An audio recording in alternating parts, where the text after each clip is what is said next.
Hi there, welcome to Original Fiction. This is where I'll be reading some of the fiction that I've written over the last few years.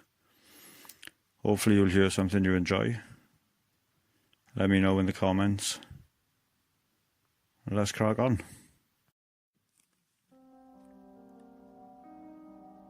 Interview. Raymond surveyed the plush office with a mixture of wonder and envy. The wood-panelled walls, shelves crammed with leather-bound books, a globe that definitely had bottles of alcohol inside, and the vast oak masterpiece of a desk all caught his attention. He wanted them all. The leather seat enveloped him in a warm embrace that eased his nerves a little, but when he looked down to the side of his chair, he saw that his briefcase was not there. Instant panic seized his whole being. This was the most important interview he'd ever been to, and the one time he did not want to be without his trusty old case. It had been by his side his whole working life, and now, when he needed it, like a talisman, it was nowhere in sight. Raymond took a deep breath to steady himself, checked the knot of his tie and the handkerchief in his breast pocket, and relaxed a little. This job was his. He was sure of it. Dr. Rasmussen entered his office and closed the door carefully behind him. He walked around Raymond and sat at his side of the desk on a considerably more expensive-looking chair. Raymond sat gazing at the doctor, awaiting the first question with anticipation, while at the same time trying, and failing, to appear relaxed. Dr. Rasmussen began flicking through a file on his desk, almost as though he hadn't noticed Raymond sitting there awkwardly. After perusing the file, he slid open a drawer of his desk and searched rather vaguely amongst more papers and assorted knickknacks for something that he never found. Raymond felt invisible, and he didn't like it one bit. He shifted in the seat, his arse squeaking across the leather, and coughed to clear his throat. Still, nothing from Rasmussen.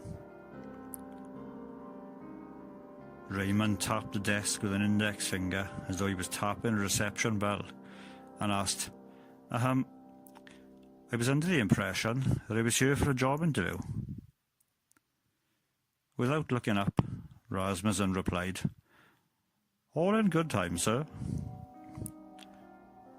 The doctor carried on tidying his desk, as though that was the most important business that he had to deal with at that particular time, much to Raymond's annoyance. He tried to remain calm, or at least to appear calm, by clenching his fists to avoid fidgety fingers, and crossing his ankles to stop him from tapping his feet on the floor. Rasmussen peered out from under bushy eyebrows, and upon seeing the man opposite him, almost at the point of bubbling over into a catastrophe, he brought his bout of housekeeping to an end. The austere doctor glared at Raymond through horn-rimmed glasses for several seconds, before sharply asking, Well? Glad to finally have been noticed, Raymond began. Good day, Dr. Rasmussen. I understand that you are looking for a clinician to assist you in the running of this asylum. I am here to offer my services. Go on, asked Dr. Rasmussen pensively. My name is Raymond Banks, and I am here to fill the post that you advertised. I have to inform you, though, I am no ordinary psychotherapist. Rasmussen raised an eyebrow. I am the greatest, most radical therapist that you will have ever seen, and my results speak for themselves. I can assure you that you will be amazed by the progress I will make with even the most difficult and seemingly lost patients. Rasmussen feigned genuine interest. Pray tell, what makes you so revolutionary? Raymond fixed the doctor with an intense stare and explained, "I have an empathy. I understand these lunatics and what makes them tick. There is no cure in these people. The only way to deal with them is to make them happy, to humour them. If somebody thinks that he or she is a chair, then let them crouch in a corner all day. If they think you're a chicken, then let them cluck about in the garden. Simple, really, but effective. These nutcases are no trouble after that." Rasmussen smiled knowingly. "So, no medications or therapies, just allow them to cavort to their heart's content." Raymond shut his eyes and nodded slowly, revealing how high he thought his own intellect and how low he estimated the doctor's to be. Rasmussen raised his eyebrows involuntarily and stated, "Well, it certainly is revolutionary, Mr. Banks. Dr. Banks, if you please, Dr. Rasmussen," interrupted Raymond. "If I can show you the proper respect, then I'm sure you can do the same." "Quite right, Dr. Banks. I do apologise. Please forgive me." Rasmussen pulled a pen from his breast pocket and scribbled a few lines on a sheet of paper. He then stood up from the desk and excused himself. He left his office, crossed the hall, and entered the opposite room where a woman was waiting for him. Her face was grey with anguish, and black rimmed her teary eyes. Rasmussen clasped her outstretched hand between his. "Mrs. Banks, I am sorry to keep you waiting at this difficult time." "Is it true?" she asked. "Has Raymond lost his mind? These months of unemployment have taken their toll." Dr. Rasmussen nodded solemnly. "I am afraid so, my good lady.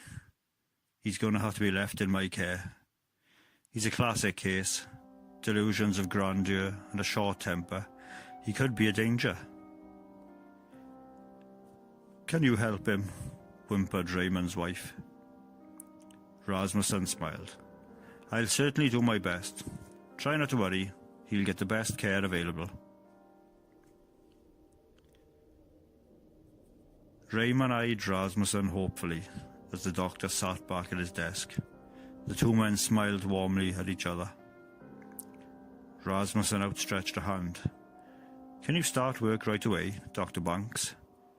I cannot wait to see your new style of treatment in action for myself. This is a live-in post, you do understand. Your lodgings are on the premises." "I expected no less, Dr. Rasmussen. Please." "Call me Hans," interrupted the only real doctor in the room. The end.